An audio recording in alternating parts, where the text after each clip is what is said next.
អីវ៉ាន់ខ្ញុំមួយខែជាងហើយសង្ឃឹមថាបានឆាប់នេះនិយាយទៅបងប្អូនយើងគាត់កំងអីវ៉ាន់ពីចិនគឺច្រើនហើយមិនមែនជាប់តែខ្ញុំម្នាក់ទេគឺជាប់ច្រើនខ្លាំងមែនតើដូចចាំម៉ែមកពីផ្សារទិញតាំងពីថ្ងៃទី21ខែ5អត់តមកដល់ទេហ្នឹងដូចគ្នាបងប្រុសហ្នឹងហើយខ្ញុំថ្ងៃទី2ខែ5ផងបងថ្ងៃទី21អញ្ចឹងខ្ញុំមានយូរជាងបងច្រើនដែរបច្ចុប្បន្នការត្រួតពិនិត្យពាក់ព័ន្ធកំពុងត្រូវបានបញ្ចប់ជាបន្តបន្ទាប់បណ្ដាញដឹកជញ្ជូនផ្លូវគោកកម្ពុជាចិនក៏កំពុងវិលត្រឡប់មកដំណើរការធម្មតាវិញជាបណ្ដាហើយអាហ្នឹងខ្ញុំចាប់ផ្ដើមអូសប្បាយចិត្តទេចង់និយាយថាអីវ៉ាន់យើងគឺអាចនឹងចិត្តមកដល់ខ្ញុំក៏ចិត្តបាន clear អីវ៉ាន់ជូនអតិថិជនរបស់ខ្ញុំដែរប៉ុន្តែជាក់ស្ដែងឥឡូវថ្ងៃទី10ហើយអាហ្នឹងអារម្មណ៍របស់យើងវាកាន់តែផ្ទះសារវាកាន់តែបាទជំរាបសួរបងប្អូនថ្ងៃនេះគឺចង់ធ្វើវីដេអូមួយនិយាយពីការកំងអីវ៉ាន់មកពីប្រទេសចិនដោយសារតែប្រហែលមួយរយៈមួយខែជាងនេះគឺដើមខែ5រហូតមកដល់ខែ6នេះគឺមានការស្ទះអីវ៉ាន់ដែលធ្វើការកំងពីប្រទេសចិនមកអញ្ចឹងណាអញ្ចឹងអ្នកណាគេខ្លះដែលកំពុងតែមានបញ្ហាផ្លូវចិត្តលក្ខណៈថាកំពុងតែផ្ទះសារខ្លាំងរងចាំអីវ៉ាន់មកអញ្ចឹងប៉ុន្តែចាំបាត់អត់ឃើញអញ្ចឹងណាដូចគ្នាខ្ញុំក៏អញ្ចឹងដែរខ្ញុំមានការស្ទះលក្ខណៈតាំងទ្រូចេញធ្វើវីដេអូមួយទៅដោយសារតែខ្ញុំបានធ្វើការកំងអីវ៉ាន់ពីឲ្យនិយាយទៅកំងពី app 1688មកប៉ុន្តែខ្ញុំឲ្យខាងក្រុមហ៊ុនលោដាក៏ដឹកមកអញ្ចឹងណាអីវ៉ាន់ខ្ញុំកំងចាប់ពីខែប្រហែលខែដើមខែ5ហ្នឹងហើយដើមខែ5ដល់ពេលខ្ញុំទៅតែកំងបានប្រហែលជា2ថ្ងៃ3ថ្ងៃទេគេចាប់ដើមផ្ទុះគេចាប់ដើមល្បីថាខាងគយនៅវៀតណាមហ្នឹងគឺមានការរឹតបន្តឹងខ្លាំងជាងមុនហើយនឹងដំឡើងថ្លៃដឹកជញ្ជូនដំឡើងថ្លៃពន្ធអីហ្នឹងយើងអត់ដឹងយើងអត់ច្បាស់ទេអាហ្នឹងខាងគយវៀតណាមខាងអីអ្នកពាក់ព័ន្ធនេះហ្នឹងខ្ញុំអត់ដឹងដែរប៉ុន្តែខ្ញុំឃើញព័ត៌មានហ្នឹងហើយខ្ញុំមានអារម្មណ៍ថាភ្ញាក់ផ្អើលអីវ៉ាន់យើងកំងមកច្រើនផងហើយយើងមានការស្ទះអញ្ចឹងហើយពេលខ្លះអីវ៉ាន់យើងត្រូវជពាក់ភ្ញៀវយើងត្រូវ booking ជាមួយភ្ញៀវអញ្ចឹងទៅយើងក៏ចាប់ផ្ដើមនិយាយប្រាប់ភ្ញៀវថាសុំ delay សុំ late បន្តិចអញ្ចឹងណាអីវ៉ាន់របស់ខ្ញុំមានចាប់ពីថ្ងៃទី2ខែ5ហើយនៅថ្ងៃបន្ទាប់ទៀតវាច្រើនបងដែរអញ្ចឹង10បងជាងប៉ុន្តែថ្ងៃដែលកំងដំបូងគេគឺថ្ងៃទី2ខែ5រហូតដល់ថ្ងៃទីប្រហែលនេះដូចជា4 5ថ្ងៃក្រោយគឺចាប់ផ្ដើមដឹងដំណឹងថាខាងគយវៀតណាមរឹតបន្តឹងពន្ធរឹតបន្តឹងការត្រួតពិនិត្យអីផ្សេងយ៉ាងទៅធ្វើឲ្យយឺតយ៉ាវឲ្យបានមកយើងអញ្ចឹងក៏ខ្ញុំគិតថាប្រហែលជាយឺតតែជើងហ្នឹងដល់ថ្ងៃទី16ខ្ញុំក៏ឃើញការក្រុមហ៊ុនដឹកជញ្ជូនមកខ្ញុំហ្នឹងខាងឡូដាហ្នឹងគាត់បានសេចក្តីប្រកាសសេចក្តីជូនដំណឹងថាទូកុងតឺន័រមកដល់យឺតយ៉ាវគេបានប្រកាសថាដោយសារថ្មីនេះការត្រួតពិនិត្យរបស់គយនៅច្រកព្រំដែនវៀតណាមត្រូវបានរឹតបន្តឹងខ្លាំងធ្វើឲ្យទូកុងតឺន័រជាច្រើនកំពុងរងចាំការត្រួតពិនិត្យនឹងបណ្ដាលឲ្យរយៈពេលដឹកជញ្ជូនមានការពន្យាខុសគ្នាទូកុងតឺន័រមួយចំនួនត្រូវរងចាំការត្រួតពិនិត្យពីគយសិនទើបអាចអនុញ្ញាតឲ្យឆ្លងកាត់បានក្នុងអំឡុងពេលត្រួតពិនិត្យរយៈពេលដឹកជញ្ជូននឹងយឺតជាងធម្មតាហើយក៏ខ្ញុំឃើញក្រុមហ៊ុនផ្សេងក៏មានការប្រកាសអញ្ចឹងដូចគ្នារហូតមកដល់ថ្ងៃទី6ខែ6នេះខាងក្រុមហ៊ុនដឹកជញ្ជូនផ្សេងក៏គាត់បានបញ្ចេញសេចក្តីជូនដំណឹងថ្មីមួយទៀតតាក់ទងជាមួយនឹង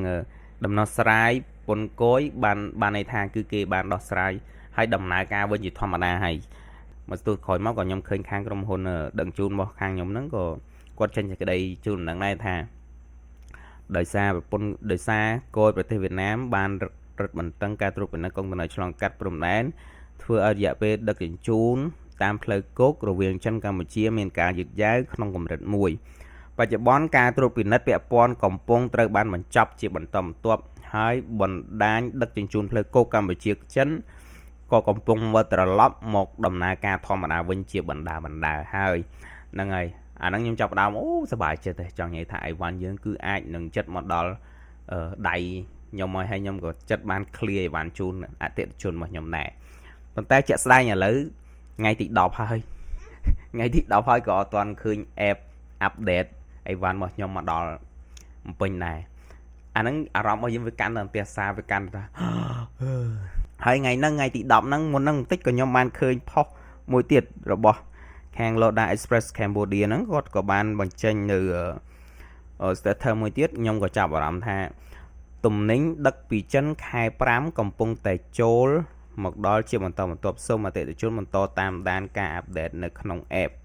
ហ្នឹងហើយឥឡូវខ្ញុំក៏ចាប់ផ្ដើមសប្បាយចិត្តម្ដងទៀតហើយបងប្អូន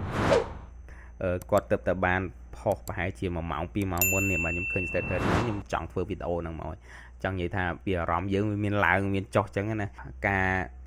រងចាំរបស់យើងនឹងបានជោគជ័យនៅថ្ងៃណាមួយអូខេឥឡូវខ្ញុំសុំចូលទៅមើល comment នៅក្នុង status មួយនឹងតិចណាបងប្អូននេះ status មួយនេះអូខេនេះបងប្អូនឃើញទេថ្ងៃហ្នឹងគឺថ្ងៃទី10ខែ6អូខេឥឡូវខ្ញុំសុំចូលទៅអាន comment តិចដោយសារតែខ្ញុំចាប់អារម្មណ៍ជាមួយនឹងបងប្អូនយើងគាត់កំពុងតែតឹងរង់ចាំកំពុងតែពុះ control អ្នកខ្លះចង់និយាយថាចាំរហូតដល់ភ្លេចថាអីវ៉ាន់ខ្លួនឯងកំងអីខ្លះអ្នកខ្លះទៀតទៅចាំឡើងលែងចង់ចាំហ្នឹងហើយបងប្អូនខ្ញុំសូមអាន comment បងប្រុសម្នាក់ទិញតាំងពីថ្ងៃទី21ខែ5អត់តន់មកដល់ទេហ្នឹងហើយដូចគ្នាបងប្អូនដូចគ្នាបងប្រុសហ្នឹងហើយខ្ញុំថ្ងៃទី2ខែ5ផងបងថ្ងៃទី21អញ្ចឹងខ្ញុំមានយូរជាងបងច្រើនដែរមិនទៀតថ្ងៃទីថ្ងៃទី9ខែ5យូរពេកហើយដាច់ម៉ួយអស់ហើយបាទម៉ាក់ហ្នឹងអត់ដឹងតាមដានរបៀបមិនទេស្ងាត់សូនបងអើយជួយតបឆាតខ្ញុំផងហើយខ្ញុំក៏ឃើញខាងក្រុមហ៊ុនហ្នឹងគាត់ reply ឆាតថាដោយសារតែមានការឆាតចូលសួរនាំច្រើនពេកដល់អញ្ចឹងហើយពួកគាត់ឆាតអត់ទាន់ពួកគាត់ reply អត់ទាន់ដូចចាំម៉ែមកពីផ្សារអីវ៉ាន់ខ្ញុំមួយខែជាងហើយសង្ឃឹមថាបានឆាប់នេះអូច្រើនណាស់បងប្អូន comment ច្រើនមែនតើនិយាយទៅបងប្អូនយើងគាត់កំងអីវ៉ាន់ពីចិនគឺច្រើនហើយមិនមែនជាប់តែខ្ញុំម្នាក់ទេគឺជាប់ច្រើនខ្លាំងមែនតើតាំងពីមានចុងខែ4រហូតមកដល់និយាយទៅអីវ៉ាន់កុងតឺន័រគឺជាប់ខ្លាំងមានអ្នកខ្លះក៏គាត់ទទួលបានបដាហើយអញ្ចឹងណាប៉ុន្តែគាត់ថាគឺដូចភាគតិចដែលចូល comment ថាគាត់ទទួលបានតែគេពីហ្នឹងគឺពួកគាត់សិតតែអត់ទាន់ទទួលបានដូចខ្ញុំដែរអញ្ចឹងអីវ៉ាន់ខ្ញុំមួយខែជាងហើយឆាតមិនតបចាំមួយខែហើយបងអរគុណមិនអីទេបងខាងបងក៏មិនចង់ឲ្យយូរដែរបងអូនយល់ណាបងអូអ្នកខ្លះក៏គាត់យល់ពីអារម្មណ៍ក្រុមហ៊ុនដឹងជូនអញ្ចឹងណាអូខេបងប្អូនហ្នឹងហើយឥឡូវខ្ញុំវីដេអូហ្នឹងគឺមានតែប៉ុណ្្នឹងទេគឺដោយសារតែខ្ញុំចង់និយាយពីអារម្មណ៍របស់ខ្ញុំវាមានឡើងវាមានចុះដោយសារតែពេលខ្លះយើងជាប់មាត់មួយភ្ញៀវយើងមានអីចឹងណាដល់ចឹងហើយធ្វើឲ្យយើងមានអារម្មណ៍ថាពេលខ្លះយើងឆេវពេលខ្លះយើងខ្ញុំគិតថាការកំងអីវ៉ាន់ការដឹកជញ្ជូនវាមានតែងស្ទះវាមានតែងរលូនវាមាន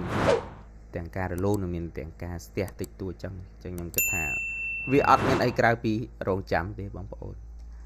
អូខេអរគុណសម្រាប់ការទស្សនាវីដេអូរបស់ខ្ញុំជួបគ្នានៅវីដេអូក្រោយទៀត